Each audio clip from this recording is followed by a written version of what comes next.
Slick back. No, slick back. That's what I said. Slick back. No, nigga, I'm a pimp named Slick back. Pimp named Slick back. Pimp named Slick back. Nigga, are you deaf? I'm a pimp named Slick. Shalom semuanya. Di sini saya akan menjelaskan perbandingan etos kerja antara Indonesia dengan di Jepang. Yang pertama adalah etos kerja. Apa sih yang dimaksud dengan etos kerja itu? Jadi, etos kerja adalah ciri-ciri atau karakter semangat bekerja dari seseorang untuk mengembangkan suatu organisasi. Bisa juga diartikan jika etos kerja adalah sesuatu yang harus dimiliki setiap orang, bukan hanya untuk mengembangkan organisasi, melainkan untuk mengembangkan diri sendiri. Nah, bagaimana sih etos kerja yang ada di Indonesia itu? Jadi, etos kerja yang ada di Indonesia itu bercirikan disiplin, kooperatif, loyal, terampil rasional, dan kerja kerasnya. Dan masyarakat Indonesia itu juga bekerja dengan merupakan amanah, panggilan, serta rahmat. Jadi kalau kerja merupakan amanah itu artinya masyarakat Indonesia bekerja di Indonesia dengan penuh tanggung jawab. Sedangkan bekerja merupakan panggilan artinya masyarakat Indonesia bekerja dengan baik dan tidak merugikan orang lain. Dan kerja merupakan rahmat artinya masyarakat Indonesia itu bekerja dengan sungguh-sungguh karena pekerjaan itu adalah pemberian yang dari Maha Kuasa. Adapun itu kita masuk ke etos kerja Jepang. Bagaimana sih etos kerja masyarakat Jepang itu?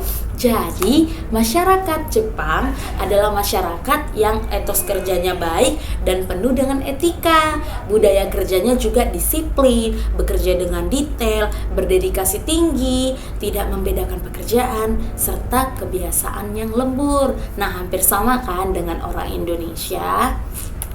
Nih, selanjutnya kita masuk ke konsep etos kerja Jepang yang bisa teman-teman tiru. Di sini udah saya rangkum jadi 3 bagian. Yang pertama ada Kaizen, Bushido, dan Meisikokan.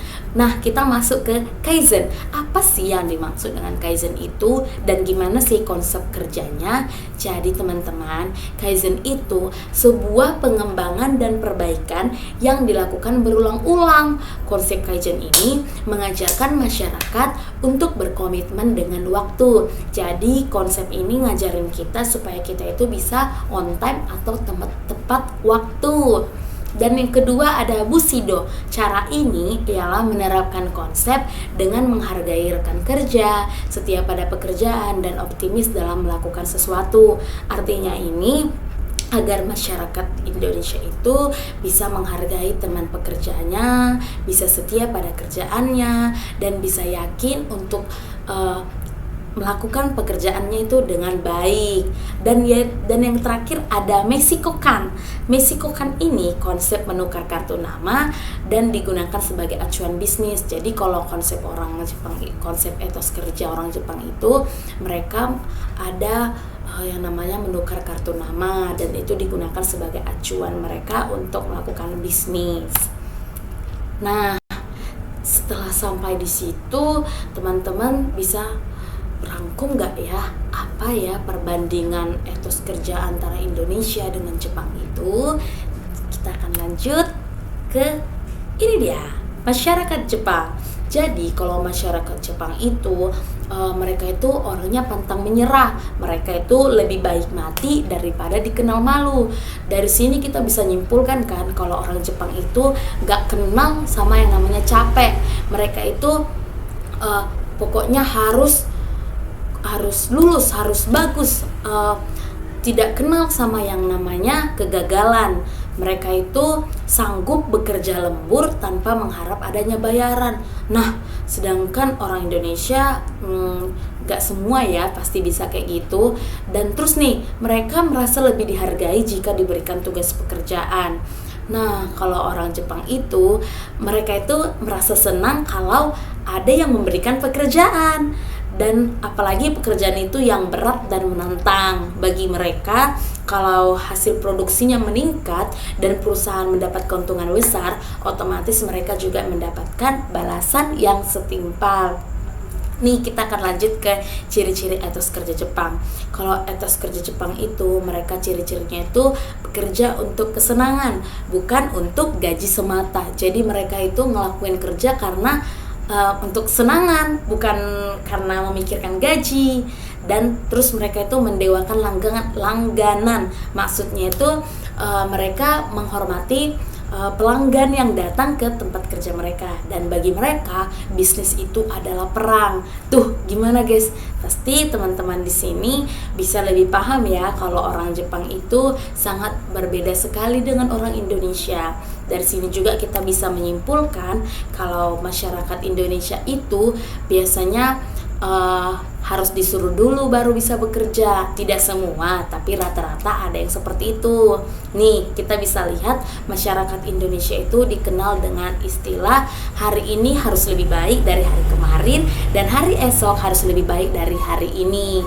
Jadi kalau orang Indonesia itu budaya kerjanya itu produktif tetapi belum merata. Jadi masyarakat Indonesia itu masih dianggap bagi mereka itu kalau bekerja itu adalah sesuatu yang rutin.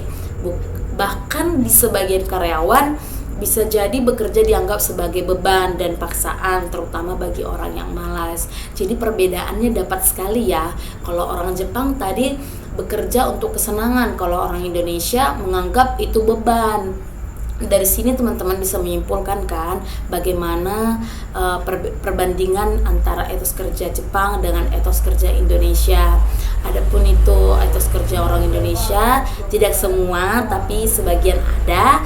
Yang pertama itu mereka suka berpura-pura, lain di mulut lain di hati. Jadi perbandingan ini sangat jauh ya. Kalau Indonesia susah mengatakan apa yang ada di hatinya. Jadi mereka penuh dengan kepura-puraan, enggan bertanggung jawab. Nah, ini paling sering kita temukan ya teman-teman, enggan bertanggung jawab. Bagaimana bisa maju sedangkan kita sendiri masih susah untuk bertanggung jawab. Terus mementingkan status daripada prestasi, dan adanya percaya takyul, gemar hal keramat, mistis dan gaib.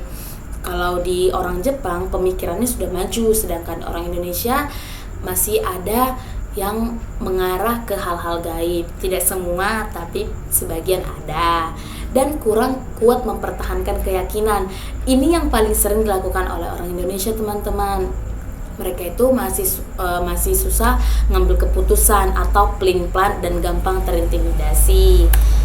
Nah, kesimpulannya, semoga dengan adanya perbandingan ini masyarakat Indonesia lebih memiliki kesadaran diri agar negara Indonesia memiliki etos kerja yang lebih baik dari sebelumnya. Sekian presentasi saya.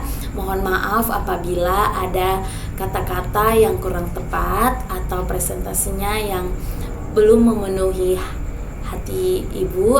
Saya minta maaf. Saya Jessica Anugrah mengucapkan terima kasih.